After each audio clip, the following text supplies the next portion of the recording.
Okay, so skin's pretty much done. Pretty happy with the way it all turned out. I think it looks pretty good. Got some nice hanging bits here and there, lots of exposed bone.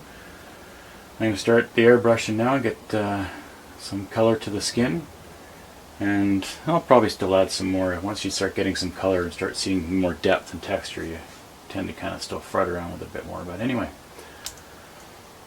time to start getting going on the airbrush.